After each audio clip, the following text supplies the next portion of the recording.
As के निबंध में आपका नॉलेज या ज्ञान नहीं बल्कि आपका प्रस्तुति ही नंबर या आपको अंक दिलवाती है। जी हाँ, मैं बात करना चाहता हूं आज आईएएस के मेंस में जो निबंध पूछा जाता है 250 नंबर का, हम उस 250 नंबर को आज टारगेट करेंगे। हम बताएंगे, प्रैक्टिकल तरीके से बताएंगे, किताबी ज्ञान से एकदम अलग आपको बताएंगे कि किस प्रकार से निबंध को डिजाइन करिए। जो टॉपर होते हैं, जो आईएएस में बढ़िया नंबर ले आते हैं, वो नॉलेज को नहीं ठूसते हैं निबंध में, बल्कि वो निबंध को डिजाइन करते हैं अपने माइंड सेटअप से, अपने सोच से, अपने चिंतन से। निबंध की जो एक रूपरेखा है उसको डिजाइन करते हैं। जी हाँ, मैं बात करना चाहता हूं कि कैसे आप बेहतर निबंध लिख सकें। अगर आपका अभी तक पेन और कॉपी नहीं चल पाया है, पेन नहीं चल पाया है, आप नहीं सोच पा रहे हैं, तो शुरुआत कैसे करें निबंध का, कैसे लिखने की कोशिश करें ताकि आप अच्छे से अच्छा मार्क्स ले आए। फ्रेंड्स, पहले मैं आपको ये बता दूं कि निबंध आईएएस में जो निबंध पूछे जाते हैं वो किस प्रवृत्ति के होते हैं। बाकी देखिए, एक बात ध्यान रखिए, पीसीएस में भी निबंध पूछा जाता है। तो जो मैं अभी बात बता रहा हूं ना, ये पीसीएस के लिए भी आप देख लीजिएगा, सेम बात होगी, कोई अंतर ज्यादा नहीं है। आप समझ रहे हैं ना। तो आईएएस में हालांकि आजकल जो निबंध की प्रवृत्ति है बहुत ज्यादा काल्पनिक हो गई है, पीसीएस में अभी भी उसी डर्रे पे चल रहे हैं लमसम। तो इसीलिए काल्पनिक निबंध का नजरिया एक अलग होता है लिखने का।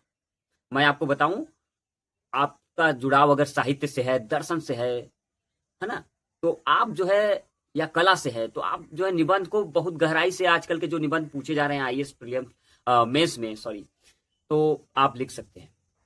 तो इसके लिए आप सबसे पहले क्या करें, सबसे पहले तो अगर आपका पेन और कॉपी कुछ भी नहीं चला है, तो आप सबसे पहले तो जो ये एडिटोरियल आते हैं पेपरों में, हर एक हिंदी का अखबार हो या इंग्लिश का अखबार हो, हिंदी मीडियम हो, इंग्लिश मीडियम हो, सबके लिए जो अखबार आता है, तो संपादकीय अगर आप पढ़ते हैं तो संपादकीय को आत्मसात करें, चिंतन विचार करिए, चिंतन मनन करिए। उसके बाद उस संपादकीय को पढ़ने के बाद कुछ लिखने का प्रयास करिए। जैसे अगर मान लीजिए कि कोई संपादकीय दिया है, उसमें टर्म कोई दिया है, किसी टर्म पे बात किया, राष्ट्रीय आय पे बात किया है, या फिर कोई आत्मा आध्यात्म चीज जैसी कोई चीज पे बात किया है, ईश्वर पे बात किया है, कोई एजुकेशन सिस्टम पे बात किया है, तो पहले जो भी पूछा गया उसके भूमिका को बनाइए।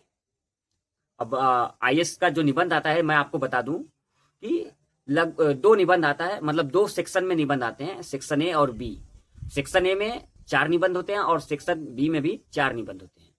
सामान्यतः पहले ऐसा आता था आईएएस में कि एक सेक्शन में थोड़ा अंतरराष्ट्रीय, राष्ट्रीय, सामाजिक मुद्दे पे दिया रहता था, हिस्टोरिकल चीजों पे या जियोग्राफिकल चीजों पे जो है निबंध पूछते थे।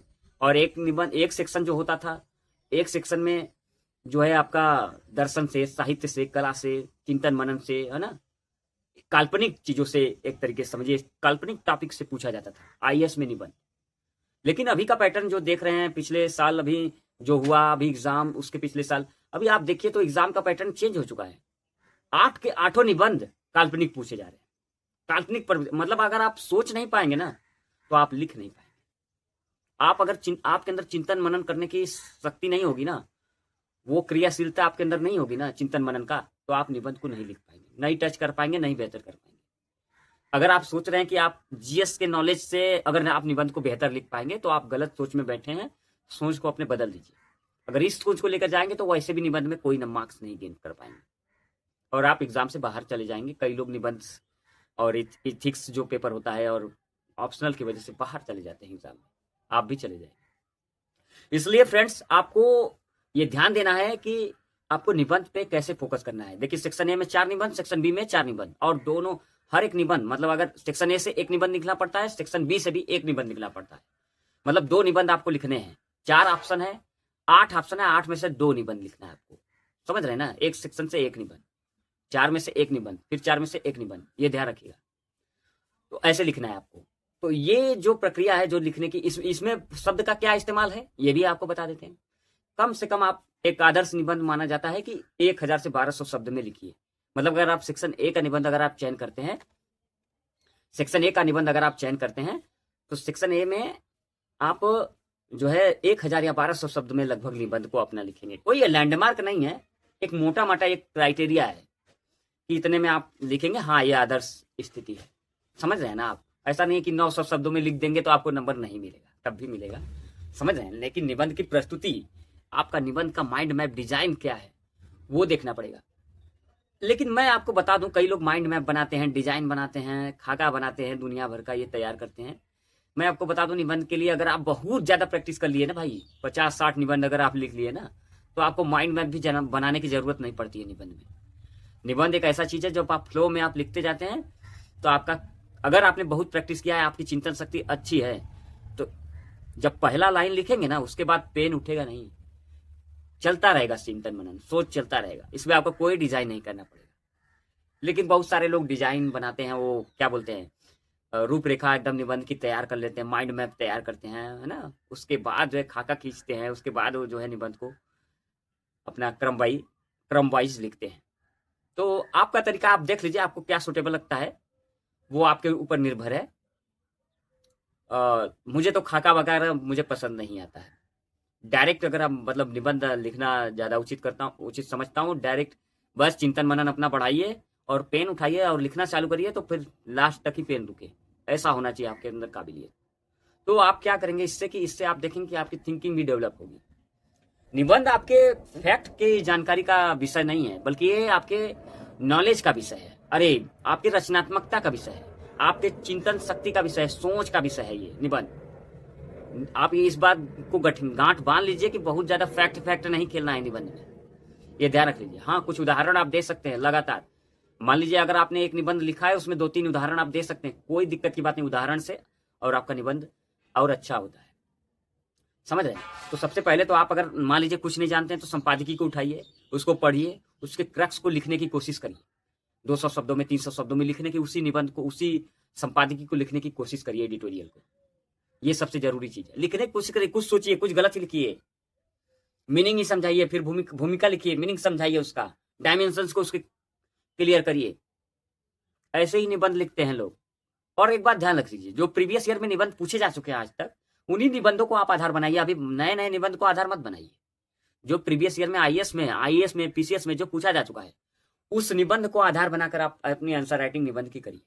खासतौर पे मैं ये कहूंगा आपसे, डेली एक निबंध लिखिए, डेली हो सके तो डेली एक निबंध, 2 घंटे 1 घंटे कलम डेली चलाइए। 1 घंटे आप आराम से लिख सकते हैं, कोई दिक्कत निबंध के लिए, डेली चलाइए कलम। 100 500 600 700 शब्द डेली निबंध में लिखिए, 800 शब्द, ताकि आपका निबंध का तैयारी ऐसा ना हो कि एग्जामिनेशन के समय में आपको पैनिक करना पड़े, आप लिख सके। और देखिए सबसे पहले तो देखिए निबंध में क्या होता है, आपके चिंतन, आपके रचनात्मकता का ये पहचान है, ये परीक्षा है निबंध में। तो आप सबसे पहले कोई भी टॉपिक अगर आप उठाते हैं तो उसके मीनिंग को समझने की कोशिश करिए। मीनिंग को जब समझेंगे आप, तब उसकी भूमिका बना पाएंगे, उसके डायमेंशंस को जब आप समझेंगे, डायमेंशन उसके क्या क्या हो सकते हैं, विभाग जो हो उसके बन सकते हैं क्या क्या, अन्य सब्जेक्टों से उसको इंटर रिलेट करके जब आप पढ़ेंगे, अंतर विषयक अध्ययन जब आप करके उसको उस टॉपिक को सोचेंगे, तो आप देखेंगे कि आप भूमिका बेहतर तरीके से लिख पाएंगे।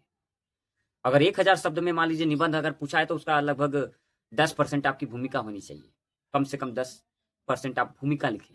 10% का मतलब अगर आप 4 5-10 लाइन भूमिका बनाइए, कम से कम निबंध के पेपर में 10 लाइन के आसपास जो है आप 8 से 10 लाइन आप जो है भूमिका बनाने की कोशिश करिए तगड़े से।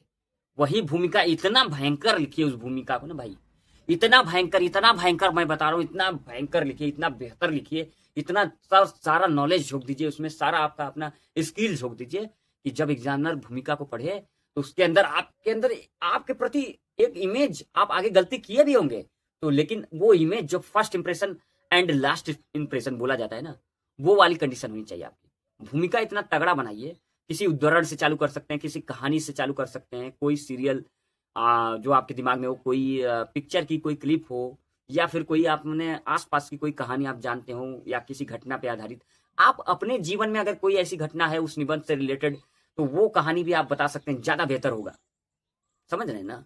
और कविता कहानी से भी स्टार्ट कर सकते हैं, शायरी से स्टार्ट कर सकते हैं, तो जहां निबंध को स्टार्ट इस प्रकार से करिए, और उसी से संबंधित वो शायरी वगैरह, कविता वगैरह, कहानी वगैरह सब होनी चाहिए आपकी। ऐसा नहीं कि कुछ अलग कहानी लिख दी है, निबंध कुछ और पूछा है, ऐसा कोई और कविता लिख दी, निबंध में कुछ और पूछा है, ऐसा नहीं होना चाहिए। एकदम निबंध से रिलेट करके वो घटना या वो कविता या वो कहानी होनी चाहिए आपकी, समझ रहे हैं। आपकी स्वयं की भी अगर कहानी हो तो उसी से रिलेटेड होनी चाहिए।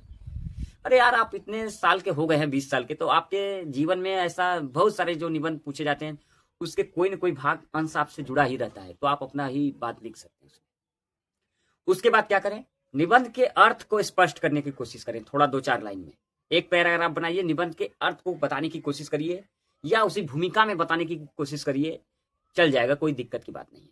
लेकिन अगर कोई कहानी प्रस्तुत कर रहे हैं तो उसके अर्थ को समझाने की कोशिश करिए, उससे रिलेट करके, ये भी ध्यान रखिए। कविता को भी, उद्धरण कोई लिख रहे हैं, किसी व्यक्ति का कथन लिख रहे हैं तब भी, और बीच बीच में देखिए कथन उद्धरण का अगर आपको प्रस्तुति मिलता है 2-3 उद्धरण डाल सकते हैं, बहुत ज्यादा नहीं डालने की जरूरत है।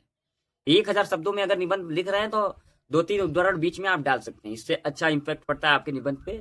यहाँ फ्लो चार्ट बनाने की जरूरत नहीं है, बहुत सारे लोग फ्लो चार्ट सोचने लगते हैं कि ये IAS का जो है GS का पेपर बना है, GS का नहीं है, इसमें फ्लो चार्ट वगैरह फालतू का ये सब नॉलेज नहीं चाहिए, आपको काल्पनिक सोच चाहिए, उस तरीके से लिखिए और भूमिका को लिखिए। उसके बाद अर्थ को स्पष्ट करिए अच्छे से, एकदम अच्छे से। यहाँ ये शुरुआत के दौर में आपको बहुत ज्यादा कॉन्संट्रेट होके बेहतर तरीके से लिखना पड़ेगा।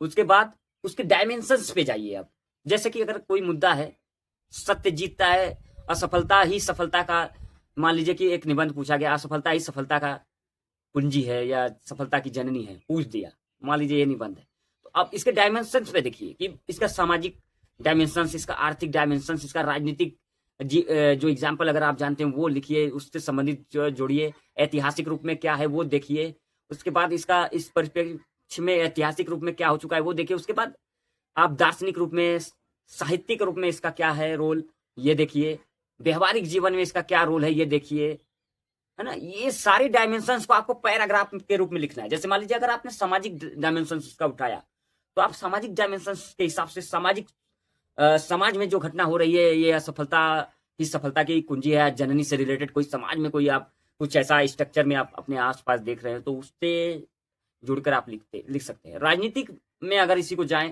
तो राजनीति में जो अगर चल रहा है, कोई असफलता से सफलता प्राप्त कर रहा है, तो वहां पे भी आप लिख सकते हैं। इसी प्रकार से मतलब जोड़कर हर एक सब्जेक्ट से इसको आप मल्टी डायमेंशनल बना सकते हैं अपने निबंध को। और लिखावट आपकी बेहतर होनी चाहिए।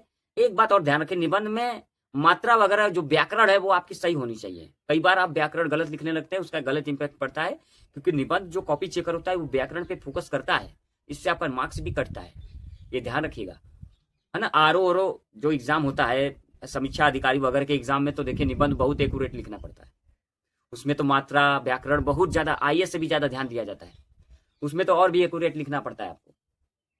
मात्रा का भी अगर गलती होगा तो वो भी मार्क्स कट जाएंगे आपके वहां पे। IAS में तो फिर भी थोड़ा बहुत चल जाता है, लेकिन वहां भी ध्यान दिया जाता है इन चीजों का। इसलिए आप लिखावट जब करें तो इस चीज को ध्यान में रखें कि जो शब्द आप जो लिख रहे हैं, जो फुल स्टॉप लगा रहे हैं या कोई कामा दे रहे हैं, तो उस चीज का आप पूरा ध्यान रखें कि वो मीनिंग चेंज ना हो, आप जो भी लिख रहे हैं ये आपको ध्यान रखना पड़ेगा। इसके बाद देखिए डायमेंशंस को जब आप बता लेते हैं अच्छे से, तो डायमेंशन से लिखने में आपके 700-800 शब्द निकल जाएंगे। जब कंक्लूजन उसके बाद लिखिए, जब निबंध का, वो इतना प्रभावी, कंक्लूजन भी इतना प्रभावी होना चाहिए। जैसे भूमिका को मैंने बताया कि आप प्रभावी लिखिए, चिंतनशील लिखिए, बेहतर तरीके से लिखिए, वैसे ही जब आप कंक्लूजन को भी लिखते हैं तो मान लीजिए अगर 1000 शब्दों में निबंध लिख रहे हैं तो कंक्लूजन भी आप 50-60 शब्दों में कम से कम लिखेंगे, ताकि एग्जामिनर को पता चल पाए कि हाँ आपकी फाइनल सोच क्या है। तो जो कंक्लूजन जब आप लिखेंगे ना, वो काफी पॉजिटिव होना चाहिए, सकारात्मक दृष्टिकोण से होना चाहिए, वो प्रैक्टिकल व्यवहारिक रूप में होना चाहिए, कोई हवाई बात उसमें नहीं होनी चाहिए। इस बात का आप एकदम ध्यान रखें, आदर्शवादी बात टाइप का कोई मत करिए उसमें, व्यवहारिक नॉलेज दीजिए उसमें, व्यवहारिक चीजें लिखिए। जो आपका सार लिखना है, सारांश जो उसका लिखना है, कंक्लूजन लिखना है, एक तरीके से समझिए, निष्कर्ष लिखना है। जब निबंध का निष्कर्ष जरूर लिखिए, तो उसमें व्यवहारिक और सकारात्मक दृष्टिकोण होना चाहिए और टॉपिक से रिलेटेड एकदम होना चाहिए।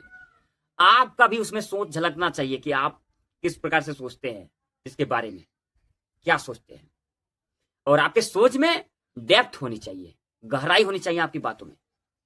एग्जामिनर को लगे कि हाँ ये व्यक्ति जो है बहुत चिंतनशील है और ये डिसीजन ले सकता है, इसके अंदर इतनी कैपेसिटी है।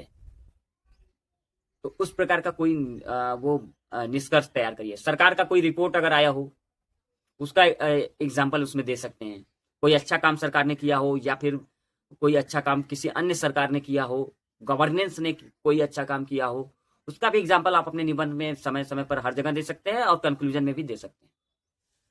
तो फ्रेंड्स, इसी तरीके से आप लिखने की कोशिश करें। अगर आपको कुछ नहीं आता है, सोच ही नहीं पा रहे हैं, तो आप अखबार वाला पोजीशन अपनाइए, अखबार वाला जो है स्टैंड लीजिए, समझ रहे हैं ना, अखबार वाला संपादकीय जो है उसको तैयार करिए। ऐसे ही जानकारी के लिए चैनल में फ्रेंड्स अन्य सब्जेक्ट पे भी हम अभी बारी बारी से बात करेंगे। अभी तो आज निबंध के बारे में आपको मैंने मोटा माटा बताया, तो आप समझ लीजिएगा कि आप किस स्तर पे जा रहे हैं। निबंध के लिए बस एक ही रास्ता है, प्रैक्टिस प्रैक्टिस प्रैक्टिस। 60-70 निबंध लिख डालिए जो प्रीवियस ईयर में पूछे गए हैं। नहीं समझ में आ रहा है, कोई गाइड आ रही है जो निबंध की बहुत सारे संस्थान निकालते रहते हैं प्रीवियस ईयर का, वही पढ़िए, उसको पढ़ के ही लिखने की कोशिश करिए, कोई दिक्कत की बात नहीं है। पढ़ के अपने से लिखने की कोशिश करिए, बिना देखे क्या समझते हैं उससे, वैसे ही स्टार्ट करिए। ऐसे ही आता है लोगों को, ऐसा नहीं है कि पहले से ही सब लोगों को सब पता रहता है।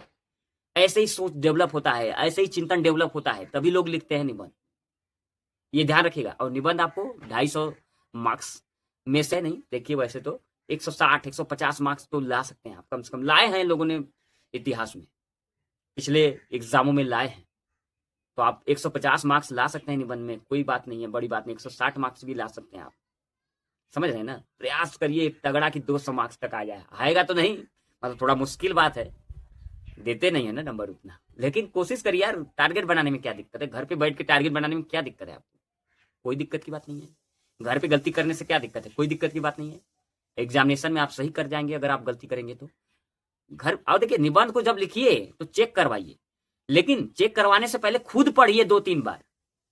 देखिए यार, आपने इतना सारा किताब पढ़ लिया है, आपने बहुत सारा आपने किताब उताब पढ़ लिया है, 10-20 किताब का आपने जीवन में अध्ययन किया है, लाइन टू लाइन पढ़ा है, संपादकीय पढ़ा है, आपने अखबार पढ़ रहे हैं आप। तो यार आप ना जब लिखे रहेंगे ना, आपको खुद ही लगेगा कि यार ऑड लग रहा है, यार ये गलत है, ये नहीं होना चाहिए लाइन, ये लाइन मैंने गलत लिख दिया है। इसलिए आप जब निबंध लिखिए तो उसको खुद पढ़िए, एक बार नहीं 2 बार पढ़िए, नहीं समझ में आए 3 बार पढ़िए। आप स्वयं सेल्फ निबंध को पहले पढ़ लीजिए, बहुत सारी कमियां तो आप खुद ही जान जाएंगे, उसके बाद किसी से चेक करवाइए, किसी सीनियर से, किसी जो है जो कोई एग्जामिनर हो या फिर कोई जो है आपका टीचर हो, उससे चेक करवाइए, मूल्यांकन करवाइए अपने निबंध का। लेकिन पहले, उससे पहले आप खुद मूल्यांकन करिए उसका।